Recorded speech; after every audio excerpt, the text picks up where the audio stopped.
as you come up, we're going to send the left leg back, line it up with the right toes. So my toes are kind of pointing toward my arch.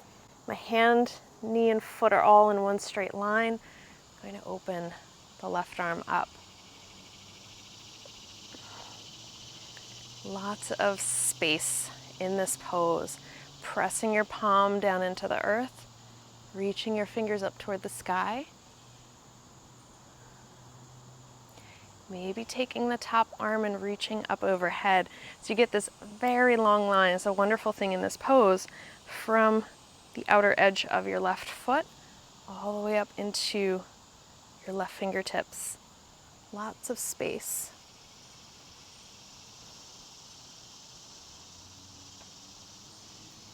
Drop the arm down, drop the knee down, come back through child's pose for a moment. Rock the hips from side to side.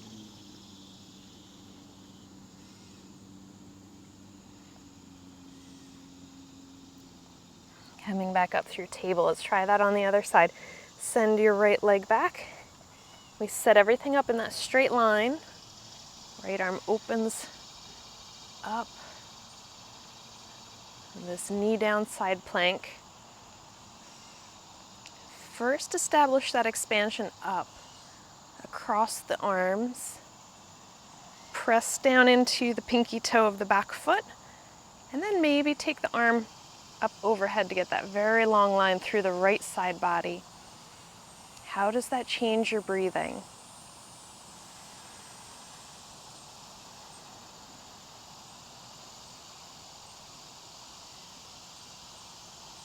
One more big inhale into the side body. Arm comes back up. Drop the right hand, drop the right knee. Very nice. Okay, let's take the right foot forward. Now from table, sometimes swinging it out wide to get the foot up is a bit easier. And we'll start to rock ourselves forward and back here.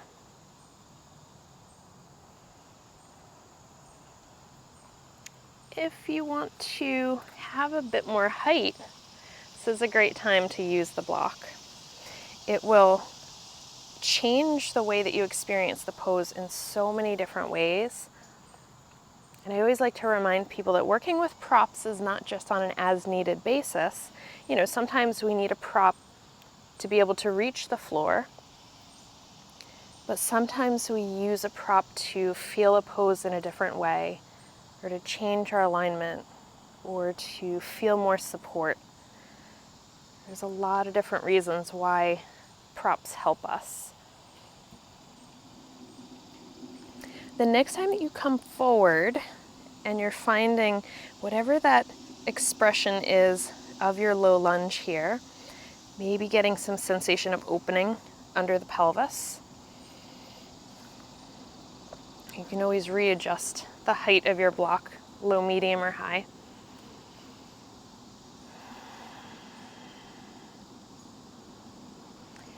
Okay, so then from that space, we're going to plant the left hand on the floor or maybe on the block and start to open up to the right side into a twist.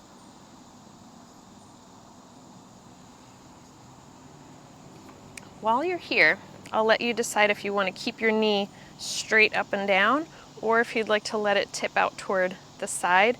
So you end up resting, show you behind the block, you end up resting on the pinky toe side of the foot.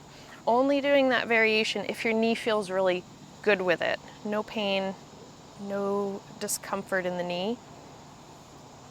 Right arm opens up.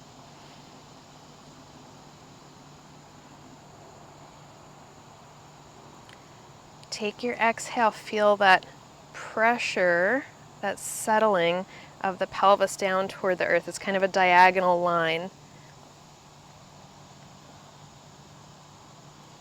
Start to draw the knee back towards center.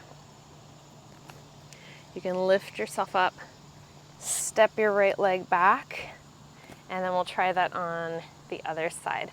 Left foot comes up.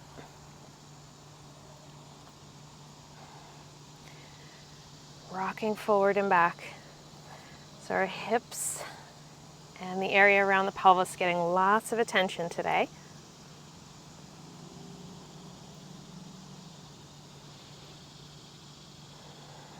Rocking forward and back, seeing if maybe you want to try that with a bit of lift from your block.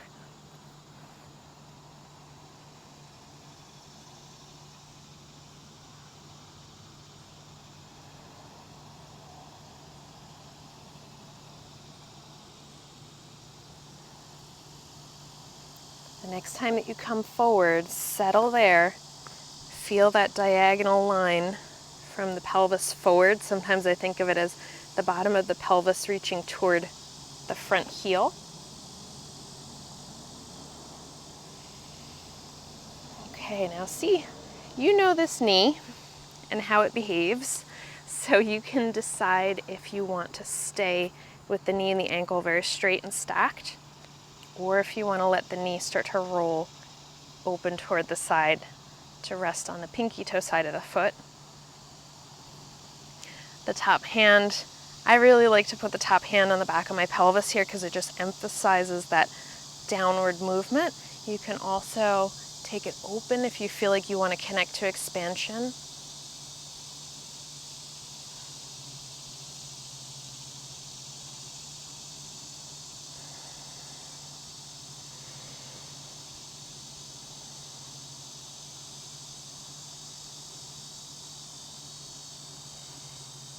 Feeling all that sensation that comes from having your body in this shape.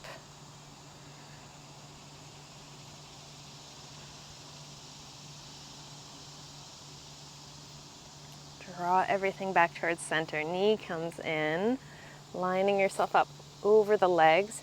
Now, for this one, we're just going to take a quick little step up to the top of the mat. Bit of softness in the knees. Let your head and your arms hang over the legs. And this is a great opportunity to sway and shake. One of our favorite ways to break up tension, relieve stress, is to give everything just like a little shake. Kind of reminding it how to be relaxed and loose. Okay. If your block is there and you want to use your block to feel more support in your forward fold, you can put your hands on it.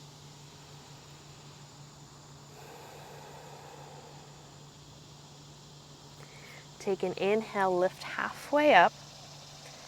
Make your spine as long as possible. The hands can rest on the front of the legs for a bit of leverage. You're thinking lengthen out through the crown, lengthen back through your tail. Exhale, forward fold. Okay, so we're going to soften the left knee. The right leg stays relatively straight, and you can either put your hand on the mat or on your block. And we'll open the right arm up into a twist. Reaching back through the right sitting bone. Find some extra space in the right side.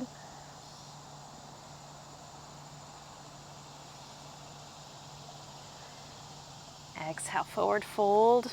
We'll take a little reset. If you need to shake anything out in between,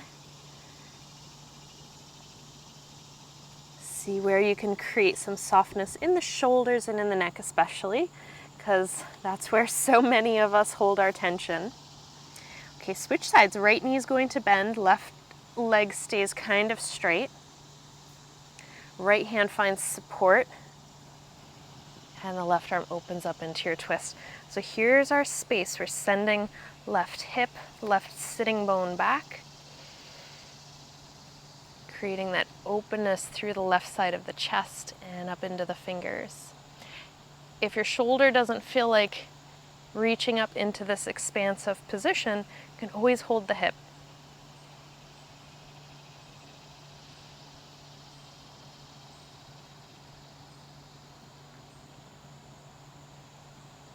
Wherever you are in that twist, lower yourself down, forward fold, and we'll start to widen the feet. I'm going to go sideways on the mat. So widen the feet And we'll sit down into our low yoga squat because we've done a lot of prep work for the hips. They might be ready, or as ready as they're going to get for this pose. Now, if your knees are like, nope, not happening today, you could be up here or anywhere else that you feel like that's enough bend for me today. The other nice option when you have your block is to plant it right underneath there. So you have a supported version of your low squat. Well, we always listen to the knees. They get the final say in how low we go. Okay, take your last couple breaths, feeling that downward force through the pelvis, settling toward the support of the earth.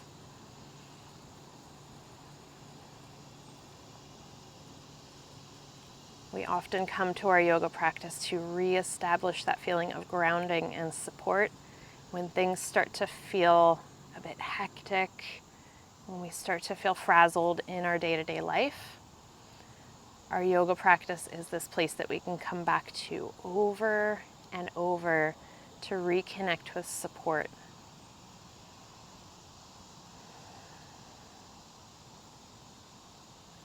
Good. We'll start to release that pose. So if you have the block underneath there, we're going to take that out. And whatever the easiest transition is for you to plop your hips onto the mat, and we're going to roll back down.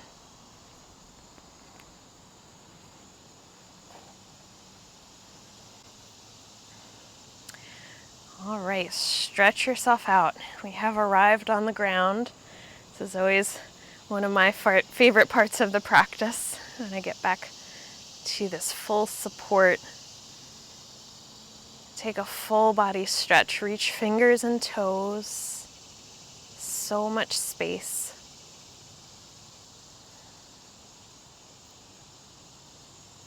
Draw the right knee in, using your arms to pull the knee in gently, maybe lifting your head up if you really want to curl.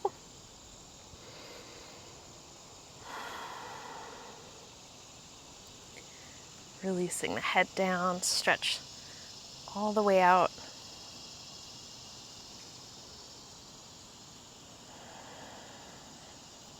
Hug the left knee in.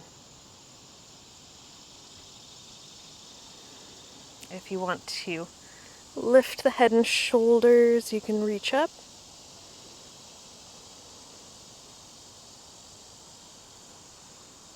Release everything back down.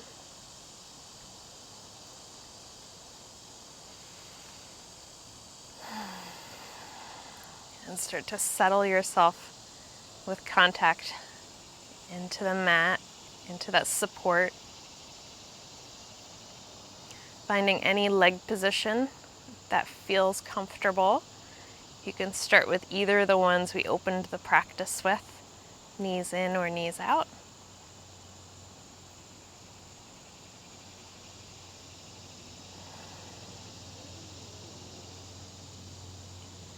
Letting yourself settle here and absorbing this information that when we feel really scattered, when we feel ungrounded, we can always take the time to come onto our yoga mat, move around, do some breathing, reconnect with the support of the earth. And we come back to that place of feeling safe, supported, and whole.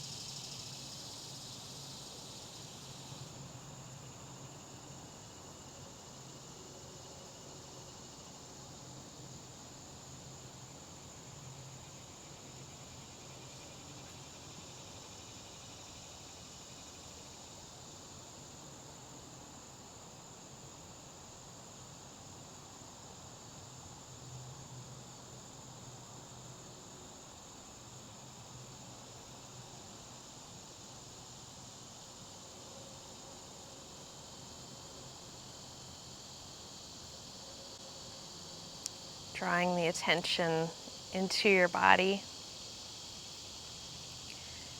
wiggling your fingers and your toes to feel very connected to this container that you live in.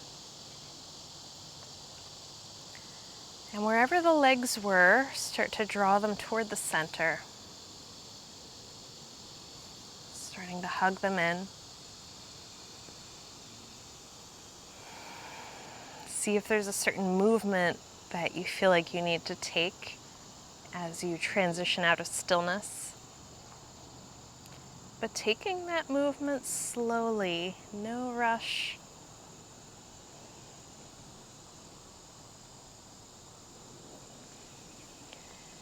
When you are ready, coming up to a seated position.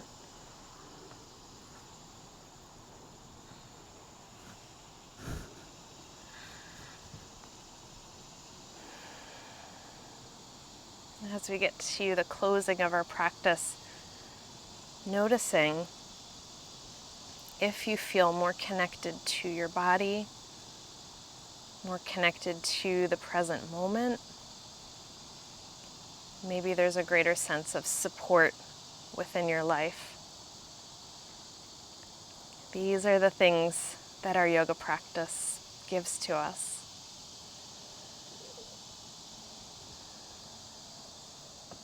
Thank you for joining me in this practice today.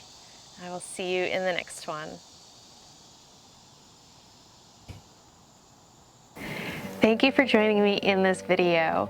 If you would like more information on my classes, workshops, or working with me one-on-one, head over to my website, lauragyoga.com.